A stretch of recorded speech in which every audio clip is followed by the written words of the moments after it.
hiri otapa. Malu berbuat jahat, takut akan akibatnya. Dengan malu berbuat jahat dan takut akan akibatnya, itulah yang disebut pagar hati.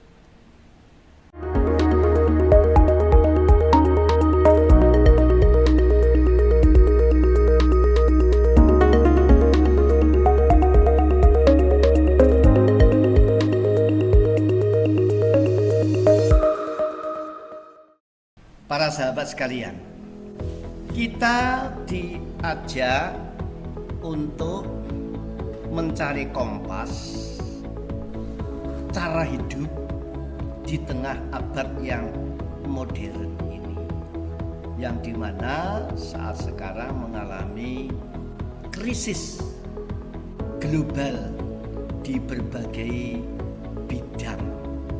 Saya mengatakan, ini istilah saya, abad sibuk, era reformasi, zaman capek antri. Kira-kira gitu. Jadi abad sibuk, era ruwet, zaman capek antri. Kenapa menjadi goncang? Karena banyak orang pinter tetapi tidak mengerti. Ternyata pinter dengan mengerti itu beda. Apakah saya termasuk di situ? Tapi ya saya melihatnya banyak orang pintar tapi tidak mengerti, sehingga sering bingung dan membingungkan diri sendiri, orang lain, dan lingkungan dibuat bingung. Salah satu yang namanya alam ini kan terdiri dari tanah, air, api, angin.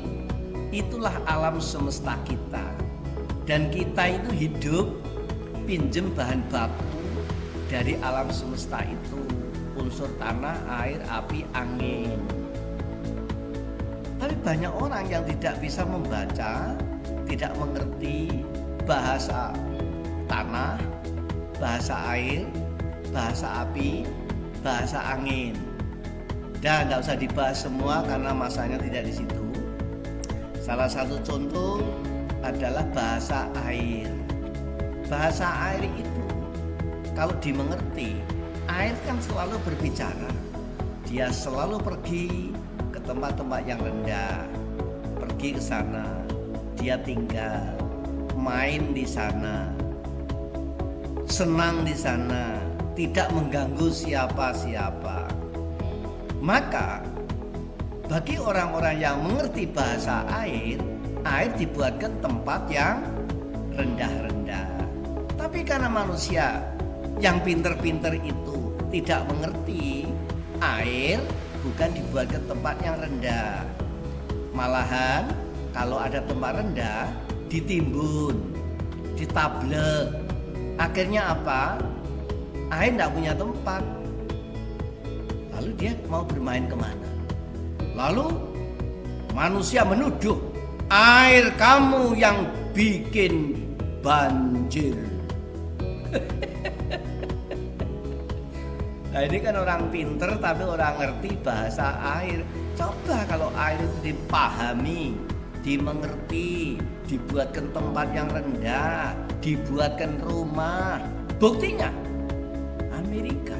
Saya kebetulan baru pulang dari Amerika. Jalan selebar-lebar itu jarang kedengaran ada banjir. Dan di sini selokan kecil pinggir rumah saja kok banjirnya kayak gitu. Nah karena selokannya ditablek. Nah itu salah satu. Ya itulah. Kemudian mengalami krisis global. Ada istilah indah. Hidup itu sebetulnya mudah dan murah.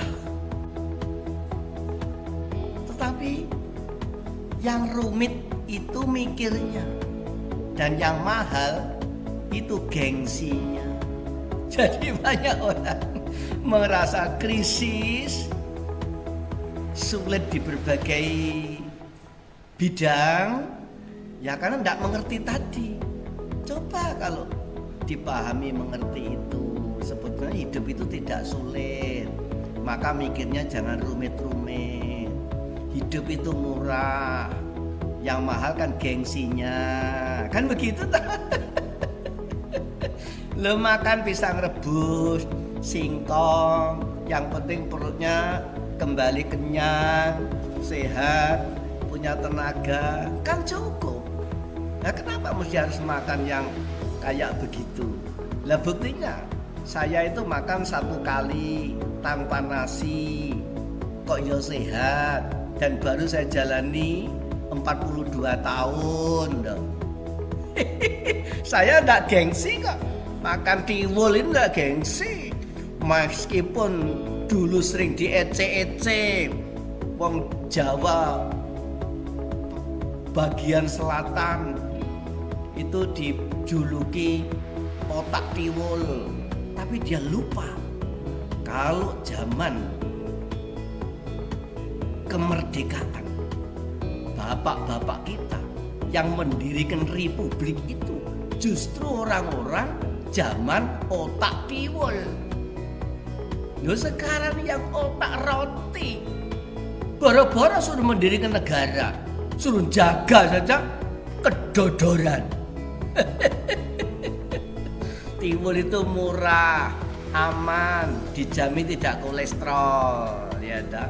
Nah, makanya saya enggak gengsi kok makan pisang rebus, singkong, meskipun kadang-kadang juga kalau di Jakarta makan di kawasan Setiabudi yang 1 porsi harganya berjuta-juta itu, tapi saya tetap saja ketika ketemu singkong welcome.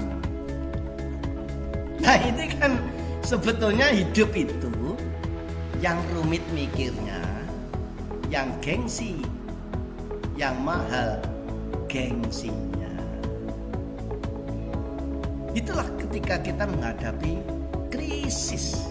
Nah, kalau kita sebagai Buddhis, Sang Buddha sudah berpikir begitu. Bayangkan meninggalkan kerajaan, meninggalkan keluarga, meninggalkan pangkat kedudukan dengan segalanya. Itu apa? Rumitnya kayak apa? Tapi itu terjadi. Ya, makanya umat Buddha ini kebanyakan hanya pemilih, tetapi bukan pengikut.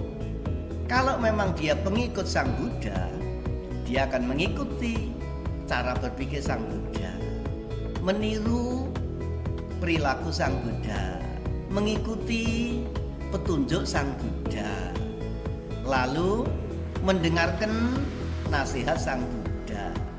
Namanya pengikut, seolah-olah berjalan di belakangnya.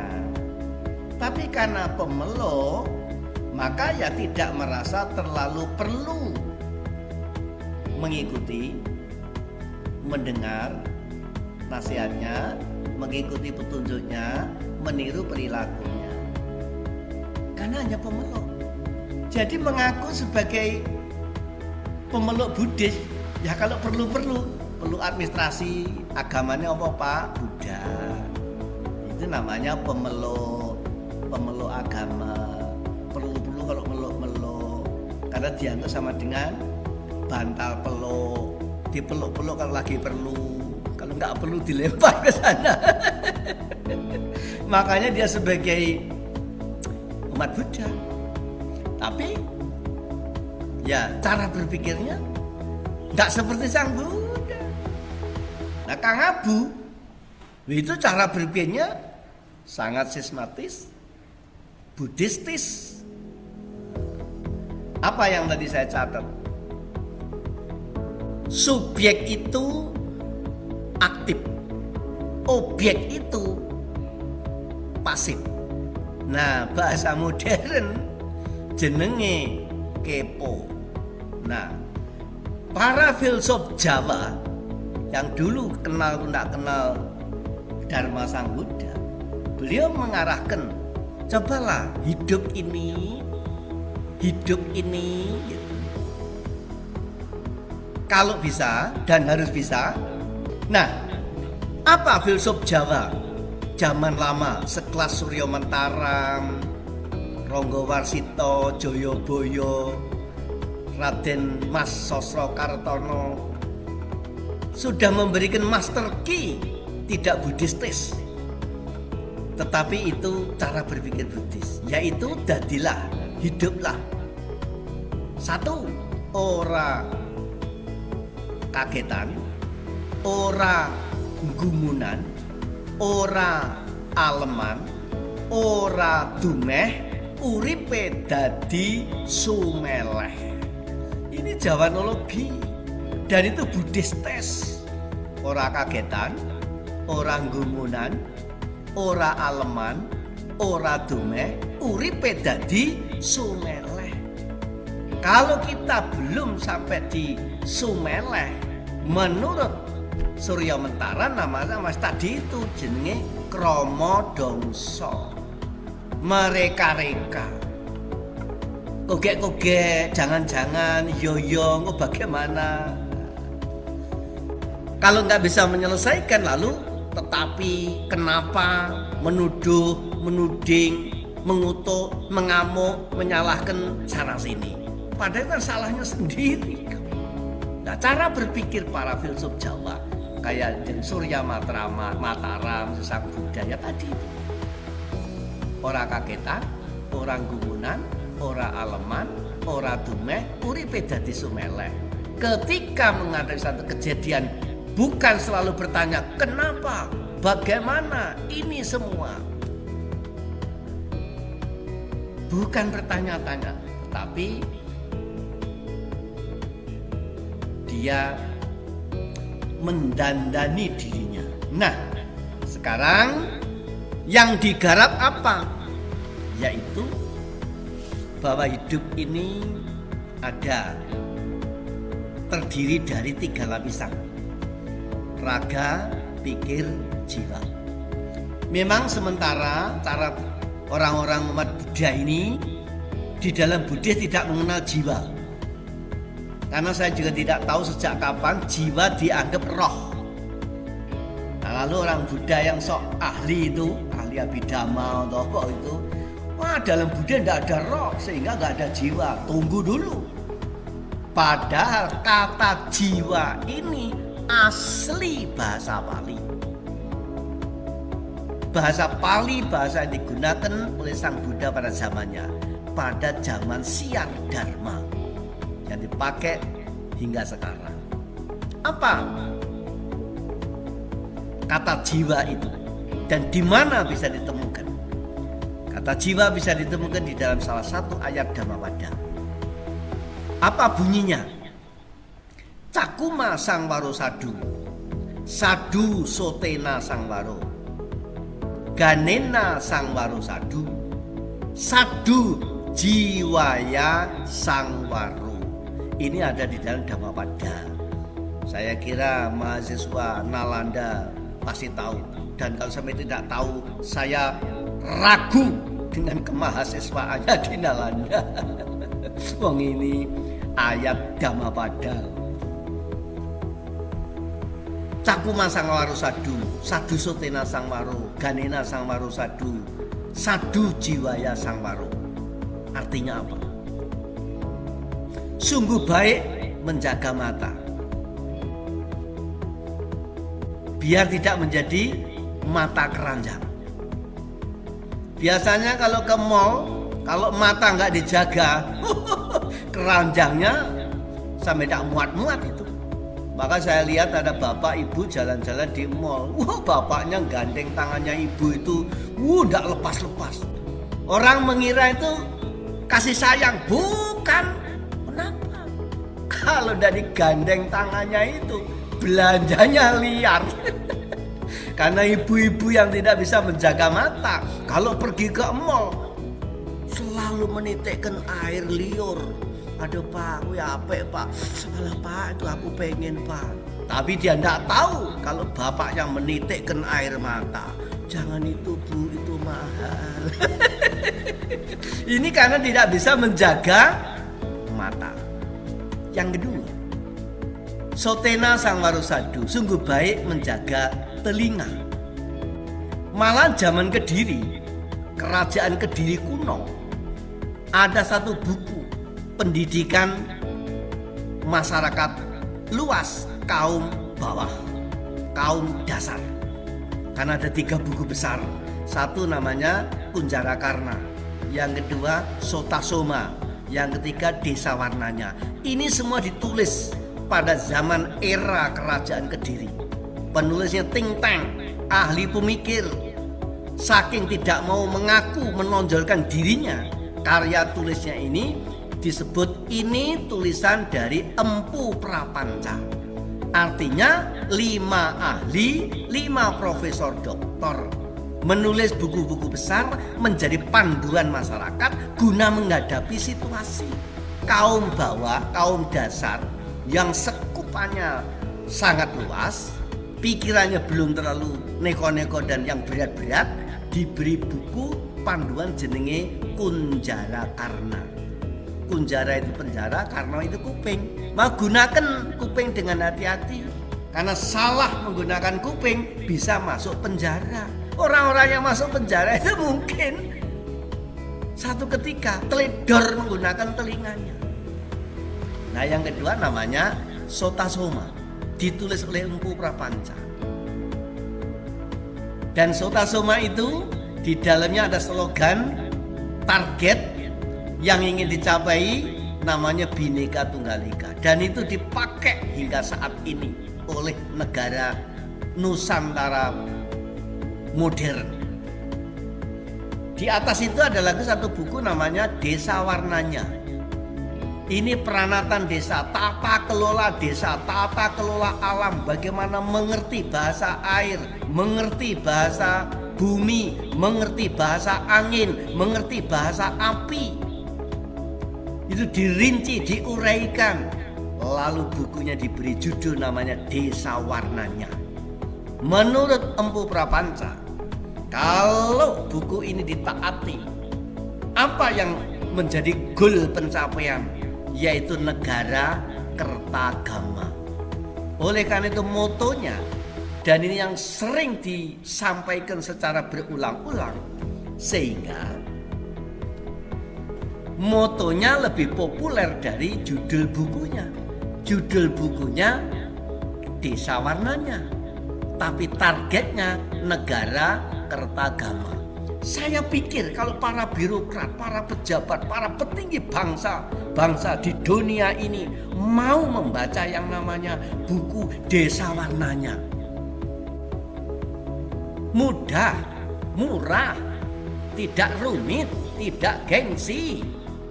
Memilih pemimpin syaratnya cuma 3 kok menurut buku itu. 1, tidak cacat sosial. 2, tidak cacat moral. Yang ketiga, tidak cacat spiritual. Menurut Desa Warnanya ini, tidak cacat sosial. Sosial itu apa? Horizontal, utang orang bayar, lunas, nyilih, pinjam tidak dikembalikan kepada pemiliknya, janji-janji tidak ditempati, cacat sosial, tidak laku udah. Menurut Desa Warnanya ini loh, boleh dibaca, itu ada bukunya.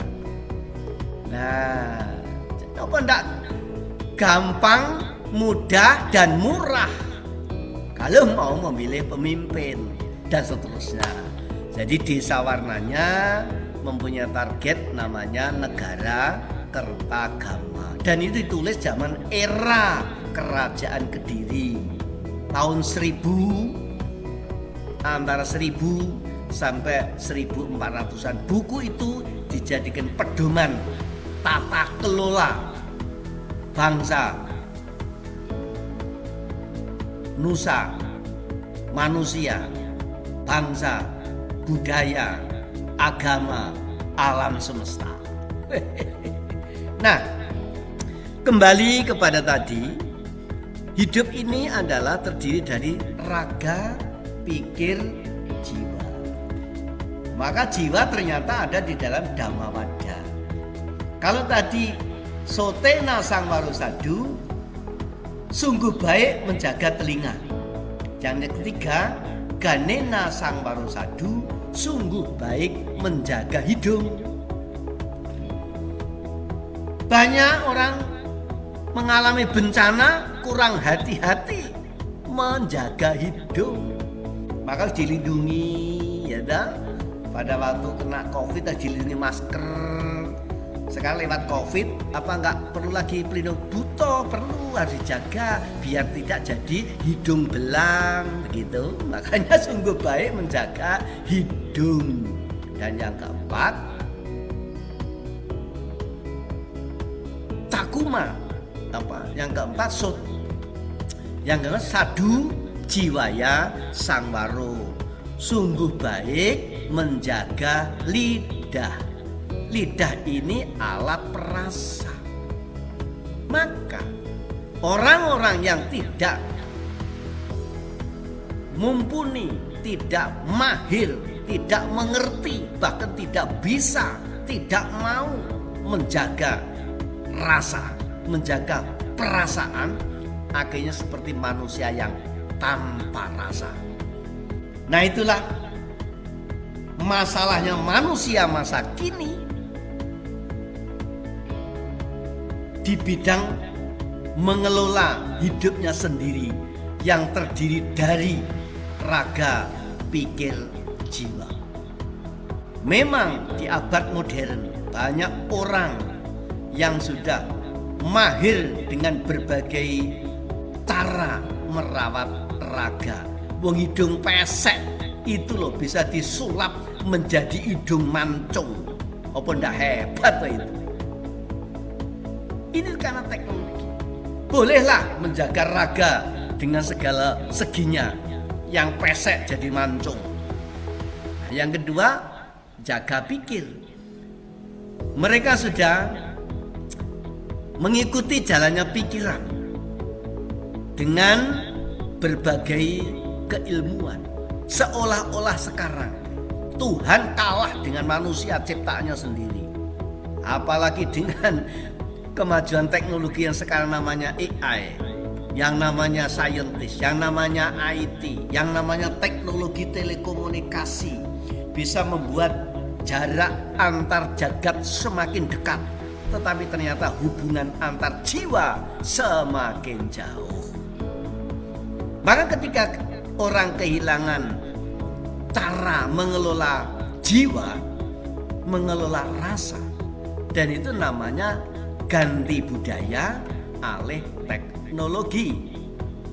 Orang-orang yang mempunyai kemampuan menjaga jiwa itu tidak gampang-gampang ganti budaya. Budaya itu adalah kebiasaan. Apa kebiasaan orang yang bisa damai, tentrem, hidupnya luhur, tidak gampang membuat masalah di mana-mana? Yaitu kemampuannya menjaga jiwa. Kalau menjaga fisik, olahraga. Menjaga ilmu, olah pikir. Di dapur, olah-olah. Dan di dalam diri ini perlu namanya olah rasa. Karena itu sebagai simpulannya, ikuti pesan para filsuf Jawa sekelas Ki Ageng Surya Mentara, sekelas Prabu Joyoboyo Kediri, sekelas Raja Erlangga yang ahli air itu, sekelas Raden Mas Sosro Kartono. Apa pesannya? Jadilah manusia yang bisa merasa. Jangan hanya menjadi manusia yang merasa bisa. Ciri-cirinya, orang-orang yang merasa bisa itu yang penting-penting bicara.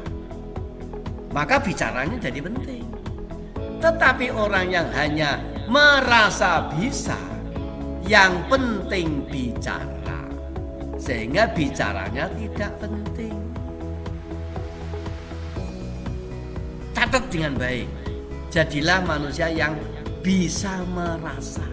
Jangan hanya menjadi manusia yang merasa bisa. Dan jawanologi, sing iso rumangsa, aja mung rumangsa bisa. Ini master key. Kalau ini menjadi teken, pasti nanti akan menjadi kompas, menjadi arah dalam bahasa Jawa kuno. teken, tekun, tekan.